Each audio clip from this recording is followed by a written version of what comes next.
حضرت صلی اللہ علیہ وسلم نے فرمایا، درختوں میں ایک درخت ایسا ہے کہ اس کے پتے نہیں جھڑتے، اور مسلمان کی مثال اسی درخت کی سی ہے، بتاؤ وہ کون سا درخت ہے؟ یہ سن کر لوگوں کا خیال جنگل کی طرف دوڑا۔ عبداللہ رضی اللہ تعالی عنہ نے کہا، میرے دل میں آیا کہ وہ کھجور کا درخت ہے، مگر میں اپنی کمسنی کی شرم سے نہ بولا۔ آخر صحابہ نے حضرت صلی اللہ علیہ وسلم سے پوچھا کہ وہ کون سا درخت ہے؟ آپ نے فرمایا، وہ کھجور کا درخت ہے۔ صحیح بخاری حدیث نمبر 61۔ حضرت صلی اللہ علیہ وسلم نے فرمایا، درختوں میں سے ایک درخت ایسا ہے کہ اس کے پتے نہیں جھڑتے، اور مسلمان کی بھی یہی مثال ہے، بتلاؤ وہ کون سا درخت ہے؟ یہ سن کر لوگوں کے خیالات جنگل کے درختوں میں چلے گئے۔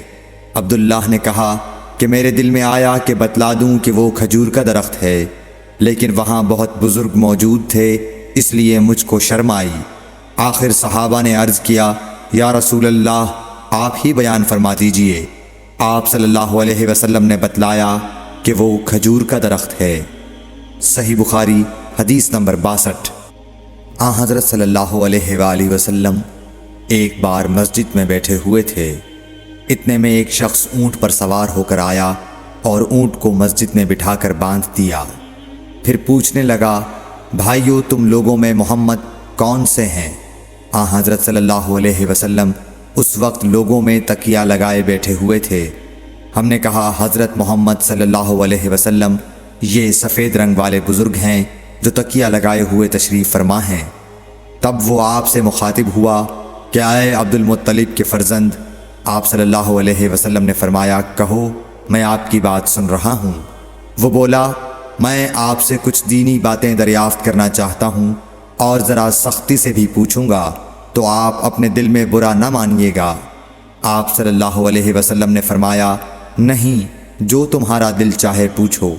تب اس نے کہا کہ میں آپ کے رب اور اگلے لوگوں کے رب تبارک و تعالیٰ کی قسم دے کر پوچھتا ہوں، کیا آپ کو اللہ نے دنیا کے سب لوگوں کی طرف رسول بنا کر بھیجا ہے؟ آپ صلی اللہ علیہ وسلم نے فرمایا، ہاں یا میرے اللہ۔ پھر اس نے کہا، میں آپ کو اللہ کی قسم دیتا ہوں، کیا اللہ نے آپ کو رات دن میں 5 نمازیں پڑھنے کا حکم فرمایا ہے؟ آپ صلی اللہ علیہ وسلم نے فرمایا، ہاں یا میرے اللہ۔ پھر کہنے لگا، میں آپ کو اللہ کی قسم دے کر پوچھتا ہوں کہ کیا اللہ نے آپ کو یہ حکم دیا ہے کہ سال بھر میں اس مہینے رمضان کے روزے رکھو؟ آپ صلی اللہ علیہ وسلم نے فرمایا، ہاں یا میرے اللہ۔ پھر کہنے لگا، میں آپ کو اللہ کی قسم دے کر پوچھتا ہوں کہ کیا اللہ نے آپ کو یہ حکم دیا ہے کہ آپ ہم میں سے جو مالدار لوگ ہیں ان سے زکوٰۃ وصول کر کے ہمارے محتاجوں میں بانٹ دیا کریں؟ حضرت صلی اللہ علیہ وسلم نے فرمایا، ہاں یا میرے اللہ۔ تب وہ شخص کہنے لگا، جو حکم آپ اللہ کے پاس سے لائے ہیں میں ان پر ایمان لایا، اور میں اپنی قوم کے لوگوں کا جو یہاں نہیں آئے ہیں بھیجا ہوا تحقیق حال کے لیے آیا ہوں۔ صحیح بخاری حدیث نمبر 63۔ رسول اللہ صلی اللہ علیہ وسلم نے ایک شخص کو اپنا ایک خط دے کر بھیجا اور اسے یہ حکم دیا کہ اسے حاکم بحرین کے پاس لے جائے۔ بحرین کے حاکم نے وہ خط کسریٰ شاہ ایران کے پاس بھیج دیا۔ جس وقت اس نے وہ خط پڑھا تو چاک کر ڈالا۔ راوی کہتے ہیں، اور میرا خیال ہے کہ ابن مسیب نے اس کے بعد مجھ سے کہا کہ اس واقعے کو سن کر رسول اللہ صلی اللہ علیہ وسلم نے اہل ایران کے لیے بد دعا کی کہ وہ بھی چاک شدہ خط کی طرح ٹکڑے ٹکڑے ہو جائیں۔ اللہ نے بہت جلد اپنے سچے رسول صلی اللہ علیہ وسلم کی دعا کا اثر ظاہر کر دیا۔ صحیح بخاری حدیث نمبر 64۔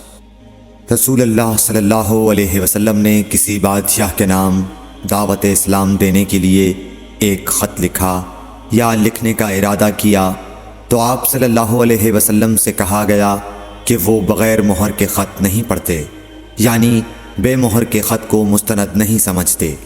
تب آپ صلی اللہ علیہ وسلم نے چاندی کی انگوٹھی بنوائی جس میں محمد الرسول اللہ کندہ تھا۔ صحیح بخاری حدیث نمبر 65۔ ایک مرتبہ رسول اللہ صلی اللہ علیہ وسلم مسجد میں تشریف فرما تھے۔ اور لوگ آپ صلی اللہ علیہ وسلم کے ارد گرد بیٹھے ہوئے تھے کہ 3 آدمی وہاں آئے۔ ان میں سے 2 رسول اللہ صلی اللہ علیہ وسلم کے سامنے پہنچ گئے اور ایک واپس چلا گیا۔ پھر وہ دونوں رسول اللہ صلی اللہ علیہ وسلم کے سامنے کھڑے ہو گئے۔ اس کے بعد ان میں سے ایک نے جب مجلس میں ایک جگہ کچھ گنجائش دیکھی تو وہاں بیٹھ گیا، اور دوسرا اہل مجلس کے پیچھے بیٹھ گیا، اور تیسرا جو تھا وہ لوٹ گیا۔ تو جب رسول اللہ صلی اللہ علیہ وسلم اپنی گفتگو سے فارغ ہوئے تو صحابہ رضی اللہ عنہم سے فرمایا، کیا تمہیں 3 آدمیوں کے بارے میں نہ بتاؤں؟ تو سنو۔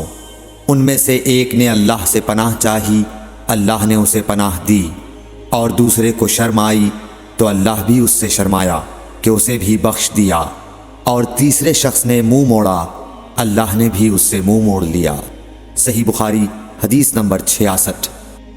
رسول اللہ صلی اللہ علیہ وسلم اپنے اونٹ پر بیٹھے ہوئے تھے اور ایک شخص نے اس کی نکیل تھام رکھی تھی۔ آپ صلی اللہ علیہ وسلم نے پوچھا، آج یہ کون سا دن ہے؟ ہم خاموش رہے حتیٰ کہ ہم سمجھے کہ آج کے دن کا آپ کوئی دوسرا نام اس کے نام کے علاوہ تجویز فرمائیں گے۔ پھر آپ صلی اللہ علیہ وسلم نے فرمایا، کیا آج قربانی کا دن نہیں ہے؟ ہم نے عرض کیا، بے شک۔ اس کے بعد آپ صلی اللہ علیہ وسلم نے فرمایا، یہ کون سا مہینہ ہے؟ ہم اس پر بھی خاموش رہے اور یہی سمجھے کہ اس مہینے کا بھی آپ اس کے نام کے علاوہ کوئی دوسرا نام تجویز فرمائیں گے۔ پھر آپ صلی اللہ علیہ وسلم نے فرمایا، کیا یہ ذو الحجہ کا مہینہ نہیں ہے؟ ہم نے عرض کیا، بے شک۔ آپ صلی اللہ علیہ وسلم نے فرمایا، تو یقیناً تمہاری جانیں اور تمہارے مال اور تمہاری آبرو تمہارے درمیان اسی طرح حرام ہیں جس طرح آج کے دن کی حرمت تمہارے اس مہینے اور اس شہر میں ہے۔ پس جو شخص حاضر ہے اسے چاہیے کہ غائب کو یہ بات پہنچا دے، کیونکہ ایسا ممکن ہے کہ جو شخص یہاں موجود ہے وہ ایسے شخص کو یہ خبر پہنچائے جو اس سے زیادہ یاد رکھنے والا ہو۔ صحیح بخاری حدیث نمبر 67۔ رسول اللہ صلی اللہ علیہ وسلم نے ہمیں نصیحت فرمانے کے لیے کچھ دن مقرر کر دیے تھے، اس ڈر سے کہ کہیں ہم کبھی دخاطر نہ ہو جائیں۔ صحیح بخاری حدیث نمبر 68۔ آپ صلی اللہ علیہ وآلہ وسلم نے فرمایا، آسانی کرو اور سختی نہ کرو، اور خوش کرو اور نفرت نہ دلاؤ۔ صحیح بخاری حدیث نمبر 69۔ عبداللہ ابن مسعود ہر جمعرات کے دن لوگوں کو وعظ سنایا کرتے تھے۔ ایک آدمی نے ان سے کہا، اے ابو عبد الرحمن، میں چاہتا ہوں کہ تم ہمیں ہر روز وعظ سنایا کرو۔ انہوں نے فرمایا، تو سن لو کہ مجھے اس امر سے کوئی چیز مانع ہے تو یہ کہ میں یہ بات پسند نہیں کرتا کہ کہیں تم تنگ نہ ہو جاؤ، اور میں وعظ میں تمہاری فرصت کا وقت تلاش کیا کرتا ہوں، جیسا کہ رسول اللہ صلی اللہ علیہ وسلم اس خیال سے کہ ہم کبھی دخاطر نہ ہو جائیں وعظ کے لیے ہمارے اوقات فرصت کا خیال رکھتے تھے۔ صحیح بخاری حدیث نمبر 70۔